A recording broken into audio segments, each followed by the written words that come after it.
Yo, what's going on, guys? It is Fox98 here. Welcome back to a brand new episode of the F1 debate for you guys today here on the channel, where we're going to be talking about the F1 2020 British Grand Prix. And what a crazy race ending that we had. Genuinely, for me, that was by far one of the wildest endings to a Grand Prix I've ever witnessed. Doesn't obviously beat Brazil 2008, but it was certainly up there as one of the most craziest endings to what otherwise, in my personal opinion, was an absolutely dreadful British Grand Prix.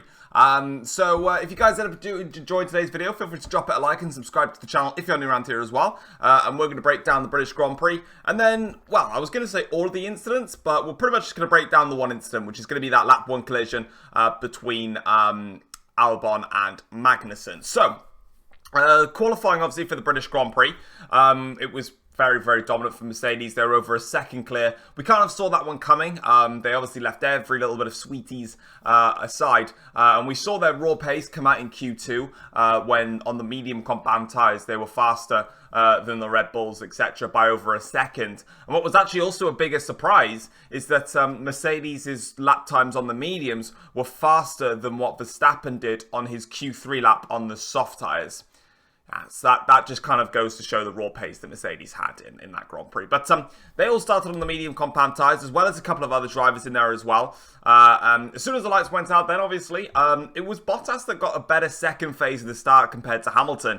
And he was obviously looking very tidy in towards Abbey and Farm. But unfortunately, going around the outside of Abbey is actually a better line to take. You can carry a bit more speed, and Hamilton can just make Bottas' line a little bit more acute. And he did so. And it meant that Bottas was sort of looking behind him a little bit rather than looking in front of him at Lewis Hamilton, who then blasted it down onto the straight. It was actually a very good first lap, in fairness. The midfield were very, very punchy, with the likes of Ricciardo and Norris getting involved. I think, I can't remember who was challenging Leclerc. I think it was Sainz that was on the back of Leclerc, trying to give him a run for his money, which was quite cool to see. But everyone was all very, very punchy and really eager to go and get going.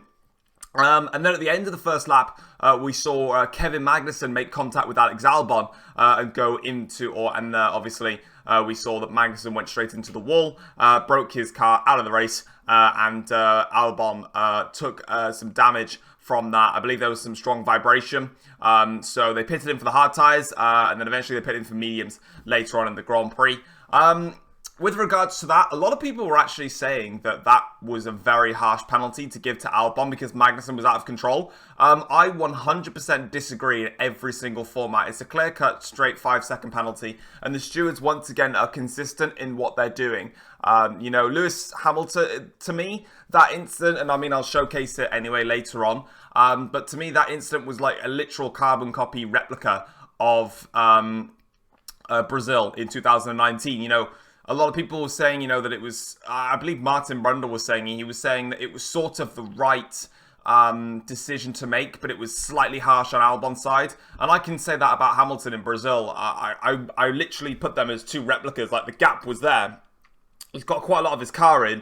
All of a sudden, that gap closes really, really quickly. And then it's just bang, you know, the contact is made, and it's the same in this scenario, and it's quite ironic that Albon is now on the other side of smashing people off the circuit. So yeah, good old Albon there. But I think it was a clear-cut 5-second penalty. Magnussen was out of control in that last chicane. He clipped the curb, but I wouldn't say, as what people are saying, that he was fully out of control. Like, he lost balance of the car on the exit of the Vale chicane, but going in towards Club Corner, he was fine. And no, you don't have to leave the space through there. Like, Albon was coming alongside, but Magnussen can control that. He can swoop back on in there. And Albon went optimistic. He tried it like Hamilton tried it in Brazil. Contact was made. And obviously, for Magnussen's sake, he was out of the Grand Prix, and it caused the first safety car. After that safety car restart, not really much happened from that point onwards, really. It was quite a bit bland, to be honest. Albon pitted, obviously, and chucked himself really far down the order.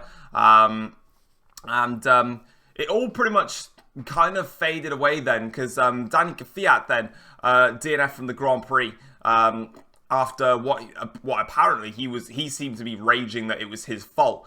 Looking back at it, it actually looked like a tyre failure. And when we're talking about tyre failures, which was the biggest thing in this Grand Prix, you kind of have to think now that it wasn't necessarily 3 tyre failures in the race. Well, that was 4, because Fiat technically lost the rear tyre and spun out and crashed, so... Yeah, obviously, I mean, it was different in this circumstance because the other tyre failures that we'll get onto were all the front left, whereas his was the right rear. But he went crashing into Maggots and the Beckett's complex, and that caused the second safety car, which obviously meant that strategy was thrown out the window as everyone chucked themselves onto the hard compound tyres. And this is where it's a bit half-hearted about whether the tyre situation needs to be changed or not. So on the strategy before we saw on the formation lap, they were saying that you could do soft tyres on lap 14, pit to hards and go to the end. I think it was around about lap 14 or maybe a little bit longer, like lap 16, 17, around that area, and go to hards and go to the end. It said on the strategy system that the mediums, you pit on lap 24 and then go to the end on the hards. Now, if we actually had a no safety car, we would never have had these tyre failures. Maybe, maybe not. I could be completely wrong on that. Yeah, they pitted very early. Now, they said that the hard tyres could do around 40 laps or so. And if they pitted on lap 14, then they didn't even complete 40 laps. They would have done around about 38 for them to actually have that issue in there. What we could clearly see is that there was blistering on the tyres. And whether the blistering was a different factor, because obviously no one's a tyre expert apart from Pirelli, and you can say what you want about them. But yeah, I mean, for Pirelli's sake, I think in terms of their tyre estimates, whether that's based on just a straightforward, this is how long the tyres are going to last, that's how long they're going to last, or whether they base that on blistering as well, because we don't know whether the Pirelli tyre estimate is because it takes into the fact of that tyre blistering. Because if the tyre blisters, then that just means that the tyre is literally just opening up, and some tracks have a lot of blistering on them. Austria especially has been a track where tyre blistering has been a big thing. Silverstone not really as much, but obviously this time around it definitely did. But after that, obviously safety car restart, we saw that Sainz and Ricciardo were getting a little bit interested, and then we saw that Norris managed to go around the outside of Ricciardo in towards Brooklands or Luffield, one of the two, and he made that move stick, and he was through. And then, yeah, to be honest, there wasn't really much to talk about in the Grand Prix. It was quite dead, in my opinion. I was really bored until the last 3 laps, obviously. Very, very strong race, though, from Pierre Gasly. He made his way up the field. He made a beautiful move around the outside of Vettel into Stowe. Although I was a little bit annoyed with the FIA's track limits in that Grand Prix. So Gasly, as soon as he made that move around the outside of Vettel, he was given a warning for exceeding track limits, but he was still able to keep the place against Seb. So I'm a bit like, what's the point then? I might as well, like if I was in that race, I'd be like, right, so I've got 3 warnings for track limits. I'm just going to go around the outside of Stowe, go off the circuit by a little bit, exceed track limits, gain the place, and I'll just take a track warning. Bye, see you later, because I'm probably not going to ever go wide at Stowe again unless I lose the rear end or something. So, to me, I feel like that needs to be looked at. Don't take it away from what Gasly did in today's race. He was absolutely phenomenal. But for me, if you're going to make an overtake, at least keep it on the track within the track limits, or give the place back. He might have done so. I kind of missed it. Like I said, I was on my phone a lot because I was just bored. So was Verstappen telling his engineer, don't forget to drink, which was very, very funny of him in there. In terms of the race, there's a nice cheeky truck going by, probably picking up all the bins and shite. Ignore that. If you can hear it, sorry. But obviously, in terms of the race results, obviously Hamilton we saw that won. Verstappen was second. Leclerc, Ricciardo, Norris, Ocon, Gasly, Albon, Charles, Vettel. I did that very, very quickly. But it all pretty much just sort of settled down for a lot of the Grand Prix. It was kind of quiet and boring. A lot of the drivers were trying to get past Lance Stroll. This was quite interesting, actually. That racing point was not good in this race. It was really, really bad in the hands of Lance Stroll. Whether Hülkenberg would have had the same amount of problems, we don't know, because, surprise, surprise, the racing point of Hülkenberg didn't even get to start. It was out of the race instantaneously, DNS, because I believe they said there was something, they did define what the problem was, but at that point, they just couldn't get the power unit started. And Hulk's dream return of coming back to Formula 1 is, well, it didn't really happen, did it? Obviously, there's a bit of uncertainty about Sergio Perez and if he's going to be able to return for this weekend. Apparently, there's a lot of issues with that with Racing Point. I just said Racing Point then. I feel like I said Force India a second ago. I might have done. Who cares? But yeah, I feel like there's a lot of uncertainty around that area. But if they gave a guideline of 10 days of isolation from the moment that you test positive, then he would have had that on Thursday, which meant that he would have only been able to have been out of isolation on the Sunday. So I think Hulkenberg will return for Racing Point this weekend, but obviously, you know, it all just depends on that front. A bit of uncertainty in there as well. Also, what was uncertain as well is that Vettel was giving a cheeky little elbow bump to Lawrence Stroll, like, hey, you know, we coming next season. Apparently, according to Ted on his race notebook, they were going to announce Vettel to Racing Point / Aston Martin this weekend, but with the whole Sergio Perez thing coming about, they decided to leave that alone, and then maybe during the Spanish Grand Prix weekend, they'll announce it when it's all cleared up again, and that will be kind of interesting. Apparently, it's going to happen. Maybe I think there's still 1 or 2 final things to put into their contract, but yeah, very, very interesting to see that shaping up and who they'll keep in the team. Being perfectly honest, if they do keep, if they go with Vettel and Stroll in their team and they kick out Perez, I will be actually furious, but that's another story for another time. Speaking of said Vettel, though, what a crap weekend. Yeah, he was awful. FP1, he missed all of FP1 with intercooler problem. FP2, he just looked terrible. The car was not working at all. Some part of FP2 as well. He was back in the garage again then with some issues with the brakes. And his throttle and his pedals just being really, really loose. FP3, he had more problems with those things being really loose. In Q3, he was 2 seconds off the pace, qualified in P10. And today in the race, he only finished P10, and only because Sainz and Bottas had those last lap punctures. If they didn't have those last lap punctures, Vettel would have finished P12. He was terrible. The car was not working for him at all. It worked for Leclerc, because Leclerc managed to finish in the podium places. Surprisingly, Vettel finished 23 seconds behind Leclerc. It was quite close in that midfield, actually. But yeah, what a dreadful weekend for him as well. Also a bad weekend for Albon. I wouldn't say it was absolutely dreadful, but it wasn't good enough, really. In FP1, I think he was okay. FP2, he had that crash into Stowe, which was really, really poor.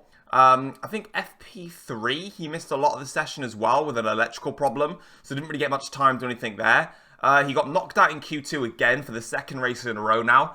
And then in the race, he stupidly crashed into Magnussen, which was just not necessary. And then it just put his race to bed, really.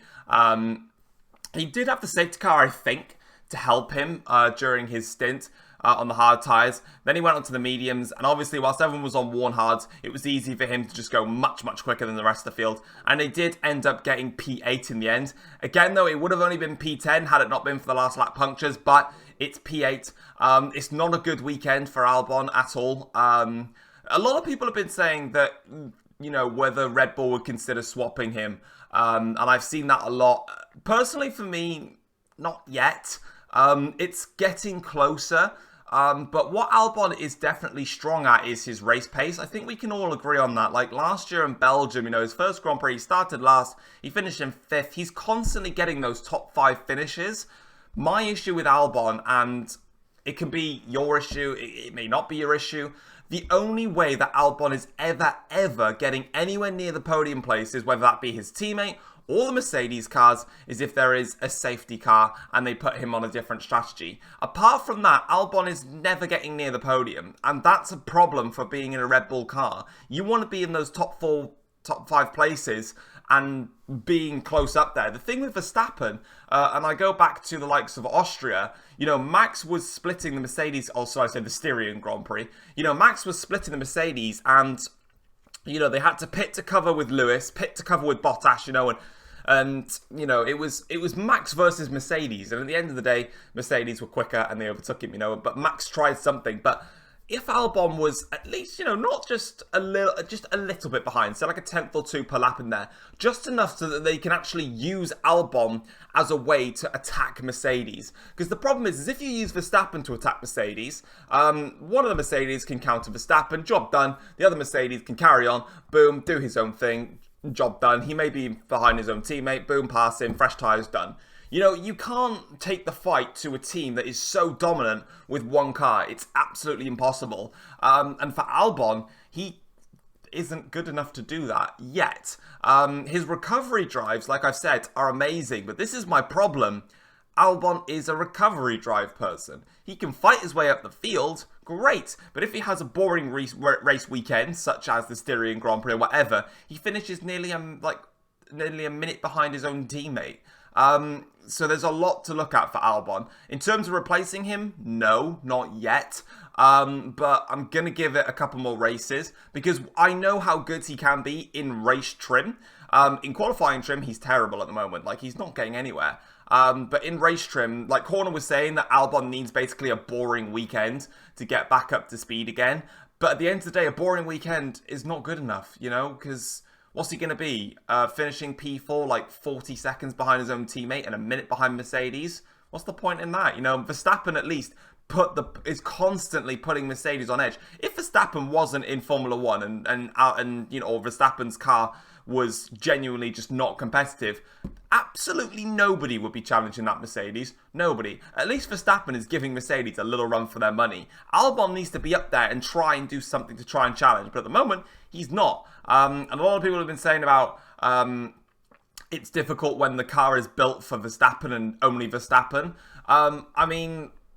I don't really see that being the case. Verstappen, it is Verstappen's team, but that doesn't mean they're going to build a car just for one driver. It's a team sport. You've got two drivers, a team. You need to build for two cars. It's like saying that Lewis Hamilton's Mercedes team, Hamilton's the leader Mercedes. Does that mean that Mercedes is built just for Lewis Hamilton and not for Bottas? Well, no, because Bottas is constantly challenging Hamilton. Well, actually, no, I shouldn't say that. He's not constantly challenging him, but you know what I mean. He's constantly doing the job for Mercedes. In 2017, he picked up a couple of race victories. I think he finished third or fourth in the championship. 2018 was a dreadful year. He didn't manage to win a Grand Prix. He was way off form. He should have won the first couple of races. He didn't. 2019, he got his best season yet last year. He finished second in the championship. He won a couple of races in there. He gave Hamilton a run for his money in a couple of the Grand Prix. Not enough to challenge for the championship, but he was definitely stronger. And this season, we saw in Austria, he dominated. He absolutely bossed it. In Styria, he didn't quite have the best qualifying, so that compromised him. In Hungary, he didn't have the best start, compromised him. And then here at Silverstone, he pushed Hamilton all the way. That gap didn't get over 2 seconds until we saw at the end of the Grand Prix. But speaking of the end of the Grand Prix then, we saw tyre blowouts for 3 different cars, and that being Hamilton, Bottas, and Sainz. Now, we don't really know why those tyres failed. What we saw is that Hamilton initially was pulling away from Bottas and Verstappen was gaining 2 seconds a lap. Bottas really backed off with the vibrations. Shame for Bottas that he literally got that puncture on the start-finish straight, which meant he couldn't even pit and had to do a full lap with a punctured tyre, which was not good at all. Sainz's tyre went away during Magnussen and Beckett's complex, in which somewhere in that Ricciardo got past Norris. I never actually saw that. And then Lewis Hamilton's tyre blew out going in towards Brooklands and Luffield, and he had to do half a lap with a puncture, and he still managed to make it to the flag, which was just mesmerising. So yeah, big drama right at the end. Verstappen obviously pitted to get onto the soft tyres to go for fastest lap, and also avoid that strategy blunder. Now, a lot of people were saying, first of all, why did Red Bull not stop Verstappen? Now, the first thing really was when they took the tyre off, Red Bull confirmed that there were over 50 cuts in that tyre. Apparently, someone saw some metallic plates, some really sharp metallic plates, in towards the Magnussen and Beckett's complex, and it was on the racing line. Whether that had anything to do with the tyre getting cut, I don't know. But, you know, it was quite a crazy Grand Prix, and it was heart-in-the-mouth stuff at the end, man. Being a Lewis supporter, I was terrified. Obviously, Bottas got his puncture, and then I was really disappointed because I really wanted a Mercedes 1-2, because obviously being a Mercedes supporter, I want the best for the team, obviously. And obviously, Bottas got his puncture, and then Crofty, out of nowhere, just said, "Oh my God, it's Lewis Hamilton now that's got a puncture," and I literally had my heart in my mouth. It was still Bottas, obviously, but I was just, like, absolutely terrified, and all of a sudden it was like, oh, it's Bottas, and I'm like, oh, Jesus Christ, thank God for that. And then all of a sudden, it turns to Lewis Hamilton, who's got a puncture, and I'm literally there just standing up in front of my screen like, please, don't, just get to the end. And he did, and he crossed the start-finish line. Yeah, a lot of people, obviously, you know, there's Hamilton haters traditionally on social media, stating that Lewis should have had a time penalty or should have pulled over with his puncture. No, it's the last lap of the Grand Prix. He can't even pit either because it's on the last lap. Get that in your brain. And there was no damage being flown about. It was literally just a tyre flapping about. There was no carbon being flung everywhere and all that stuff. It was literally just a straight delamination, and there was no damage being caused. So, and it's the last lap of the Grand Prix. You're not just going to pull over when you're in the lead and say, sod it, I've lost now. That's it. You're going to carry on. I mean, in fairness to Hamilton, the composure that he had, going in towards Copse Corner, he was making a diff change. It wasn't Copse Corner, it was one of the corners anyway. I think it was Copse. He was making a change to the differential on his car, and then going down the hanger straight with a puncture. Mercedes confirmed that Hamilton was driving at 142 miles an hour. Mad. That's crazy that he was at 142 on a punctured tyre.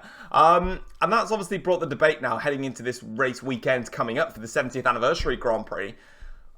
They are set to bring tyres that are a step softer, with the track conditions or the temperature being much, much hotter, and also with these tyre blowouts. There is rumour that they're going to go back to or revert to what tyres we've had here today.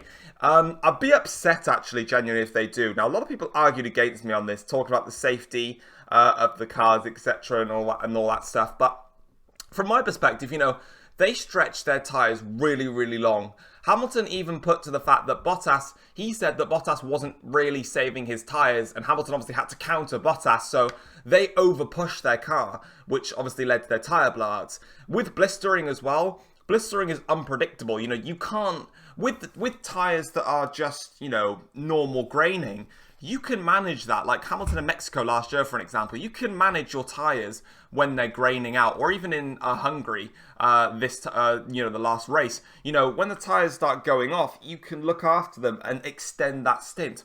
Whereas with blistering, you can't do anything about that. You can't manage blistering. Once that tyre starts to open up, it's going to carry on opening up no matter what you do. All you can do is back off as much as you can to reduce the time it takes for that tyre to open up, but the tyre is just going to keep opening, and it's going to keep opening, and boom, the tyre's going to go. So, in my opinion, I want to see the softer tyres for this race weekend. It means that everyone is going to do a 2-stopper, maybe even have to push to a 3-stopper.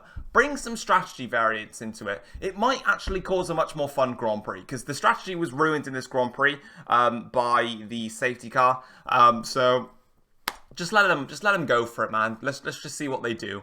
I think it'd be really, really fun if they were allowed to just, you know, go a little bit crazy on that. But yeah, I think that's pretty much it for this Grand Prix, of course. I was going to go and analyse the Albon Albon and Magnussen incident, but that's the only incident that I needed to analyse, and I don't think I really need to go into it. I think it was a clear 5-second time penalty, and it was the same as all the other collisions, really. But guys, let me know what you thought of the British Grand Prix. Did you enjoy it? Did you not?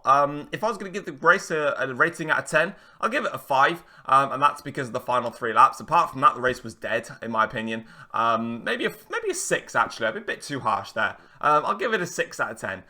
It wasn't a good Grand Prix. There was a couple of good fights in there, but it was literally just the final bits of the race that we were all interested in. But next time around, obviously, we've got the 70th anniversary Grand Prix at Silverstone. Will we get an announcement of Vettel going to Racing Point? Who knows? I think they'll leave that for the Spanish Grand Prix, but maybe. You never know. But if you have enjoyed today's video, feel free to drop it a like, subscribe if you're new around here as well, as we try and make our way towards 20,000 subscribers, hopefully by the end of the year. And also, there will be an F1 2020 My Team video up later today, so be sure to check that one out at the Monaco Grand Prix. But then, I'll see you next time. Take care all. Peace.